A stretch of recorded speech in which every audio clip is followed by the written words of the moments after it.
केरल के कन्नूर जिले में सबसे बुरा हाल। कन्नूर जिले के अलग अलग रिहायशी इलाकों में पानी भरा हुआ है। जहां बाजार लगते थे वहां अब नाव चल रही है। भारी बारिश के चलते लोगों की आवाजाही ठप है। लोग घरों में फंसे हुए हैं।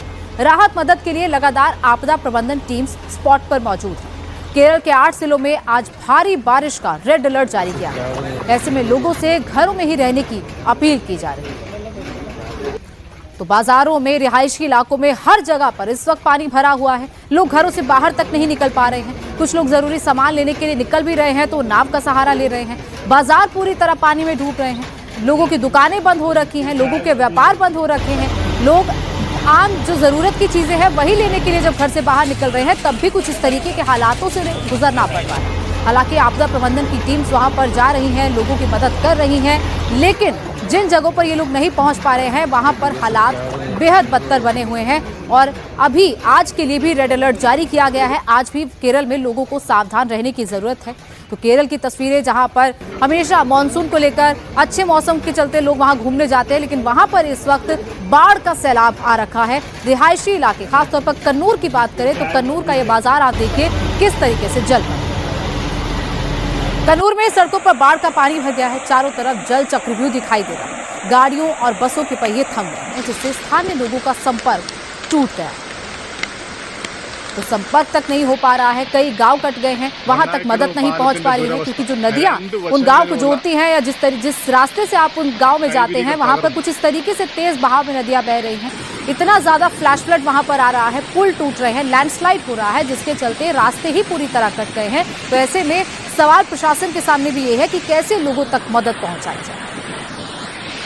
कन्नूर में सैलाब के बीच एक बस फंस गई। पानी के बीचों बीच बस के रुकने से हड़कंप मच गया, जिसके बाद स्थानीय लोगों की मदद से रेस्क्यू के सहारे रेस्क्यू ऑपरेशन चलाया गया। तो कैसे, जैसे ही एक बस फंसी वहां पर कई लोग पहुंचे जो रेस्क्यू करने के लिए पहुंचे। बस को पहले रस्सी की मदद से किस तरीके से खींचा गया। जो लोग बस के अंदर मौजूद थे उनका रेस्क्यू किया गया।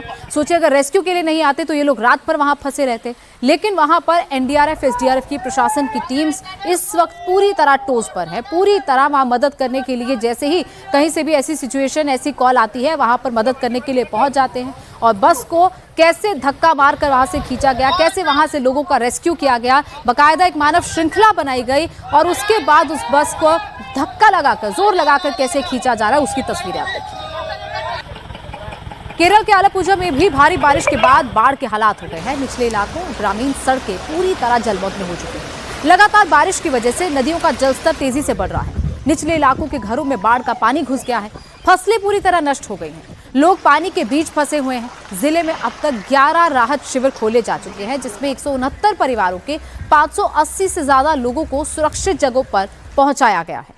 तो बाकायदा राहत शिविर वहां पर बनाए गए हैं ताकि जो भी लोग, जिनके भी घर नष्ट हो चुके हैं या जिनके घर पानी में डूबे हुए हैं, घर तक मदद नहीं पहुंच पा रही है, घर में पानी ज्यादा भर गया है, उन लोगों को कुछ इस तरीके से रेस्क्यू किया गया है। घुटनों घुटनों तक पानी भर चुका है। अगर कोई बाइक या गाड़ी से भी निकल रहा है तो उसके भी पूरी तरह पहिए डूबे हुए हैं। सोचिए पुलिस की जीप को भी किसी इलाके में पहुंचने के लिए एफर्ट करना पड़ रहा है। ऐसी सिचुएशन इस वक्त केरल के आलपुझा में दिखाई दे रही है। केरल में फ्लैश फ्लड और लैंडस्लाइड में भारी तबाही हुई है। कोलालामेडू में हुए लैंडस्लाइड के बाद लापता लोगों की तलाश के लिए एनडीआरएफ, अग्निशमन और बचाव सेवा की टीमें लगातार सर्च ऑपरेशन चला रही हैं। लोगों का कहना है कि इस इलाके में इस तरह का भूस्खलन पहली बार हुआ है। तो इलाका आप देख रहे हैं जहां पर जिस तरीके से लैंडस्लाइड हुआ उसके बाद से कई घर इससे इफेक्ट हुए हैं। कई लोग जिनका अभी तक पता नहीं चल पाया है उनकी तलाश की जा रही है। रेस्क्यू ऑपरेशन वहां पर बाकायदा वक्त वक्त पर चलाया जा रहा है ताकि इस तरीके का भूस्खलन जो इतने सालों में कई बार पहली बार हुआ है वैसे भूस्खलन से लोगों को बचाया जा सके। और यही वजह है कि जिन लोगों का घर में लोग फंसे हुए हैं उनका रेस्क्यू किया जा रहा है। कईयों का दुकान में जो सामान रखा है वो किस तरीके से खराब हो रहा है उसको निकाला जा रहा है। और अलग अलग जगह पर सिचुएशन ऐसी ही है। नदियां इस वक्त डेंजर लेवल पर पहुंच रही है। केरल के इडुक्की की बात करते हैं। वहां पर भी भारी बारिश के बाद स्टेट हाईवे पर 2 जगहों पर लैंडस्लाइड हुआ। सड़क का एक पूरा हिस्सा टूट गया है। इडुक्की समेत केरल के कई जिलों में रेड अलर्ट घोषित किया गया है। इडुक्की में प्रशासन ने स्कूलों की छुट्टी घोषित कर दी है। एनडीआरएफ, एसडीआरएफ, पुलिस और फायर फोर्स और स्थानीय लोग लगातार प्रभावित इलाकों में रेस्क्यू ऑपरेशन चला रहे हैं। तो केरल में अब लैंडस्लाइड की लगातार तस्वीरें देखने को मिल रही हैं। इससे पहले कुछ दिन पहले वायनाड में एक भयानक लैंडस्लाइड देखा गया था। उस लैंडस्लाइड में कई लोगों की मौत हुई थी और अब जहां जहां लैंडस्लाइड आ रहे हैं वहां पर सबसे पहला जो प्रेफरेंस रहता है, रोड को क्लियर किया जा सके, जो लोग वहां पर फंसे हैं उनका रेस्क्यू ऑपरेशन चलाया जा सके, जो भी प्रभावित इलाके हैं वहां पर टीम्स पहुंच पाए ताकि लोगों को वहां से सुरक्षित निकाला जा सके।